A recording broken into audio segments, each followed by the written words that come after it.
Olá pessoal, tudo bom com vocês? Professor Wellington Silva respondendo aqui mais uma questão de física para vocês envolvendo a parte de gases e transformações gasosas. Essa já é a nossa parte 2, né? Onde nós estaremos resolvendo a letra B agora. Estaremos resolvendo a letra B, tá bom? Então a parte 1 já foi, né? Já temos aí, na sequência a parte 2.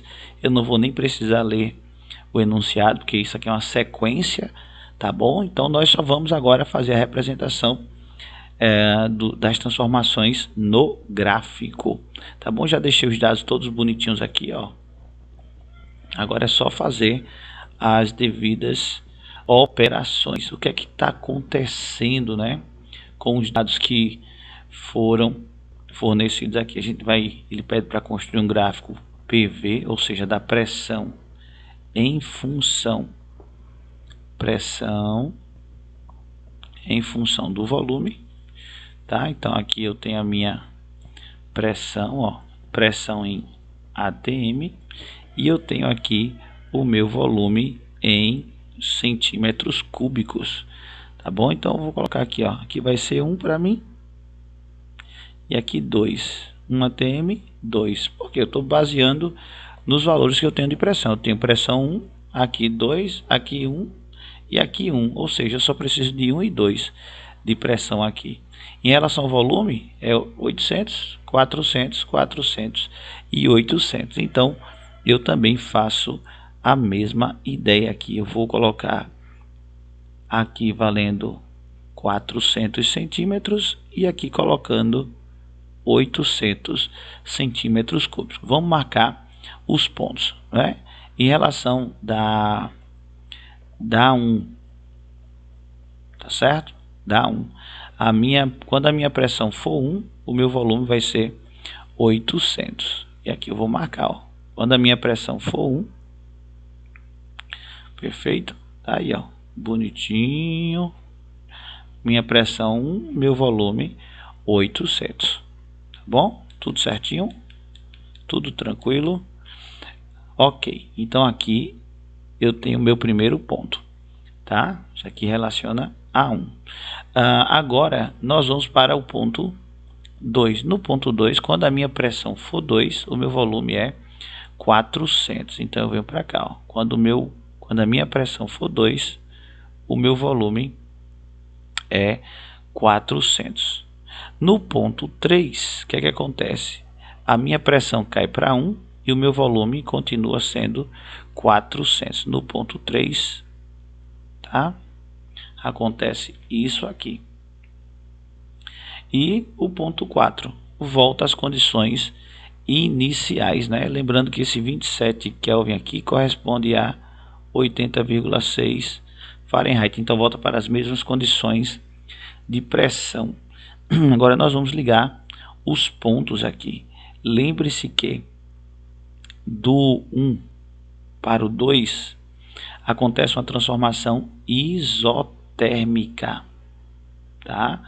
Do 1 para o 2 acontece uma transformação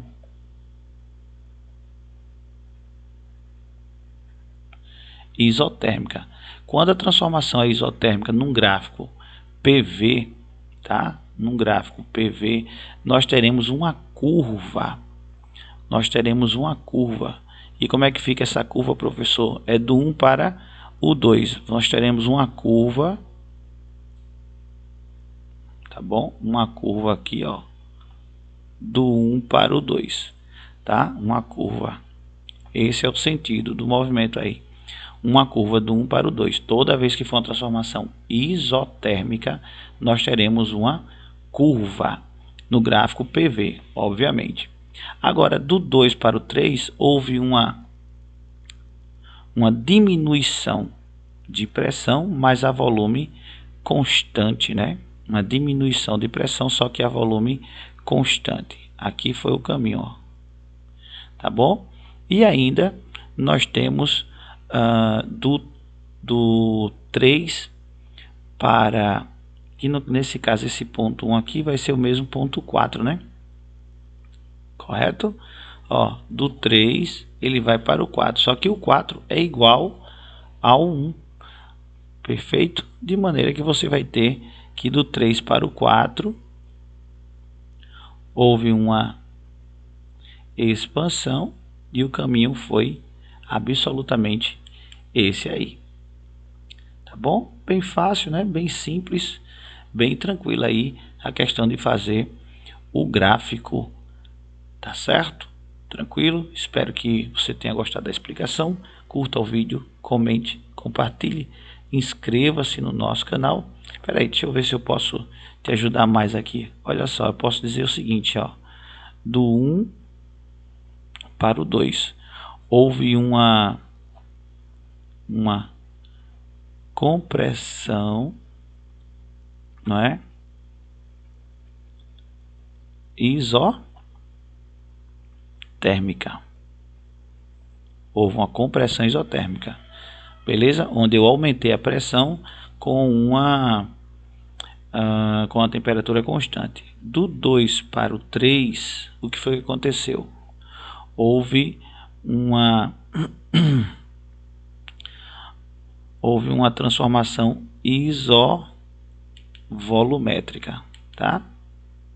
Isovolumétrica. Eu diminuí a pressão a um volume constante. E do 3 para o 4 houve uma expansão, né? Saiu do volume de 400 para 800, só que foi uma expansão isobárica, pois a pressão permaneceu constante de 1 atm. Agora sim, pode curtir, comentar, compartilhar e dizer aí, fazer a sua inscrição. Qual foi o número da sua inscrição, não é? A nossa nova meta agora é colocarmos assim: qual inscrito você é, qual o número de inscrito você é. Bom, valeu, até a próxima resolução.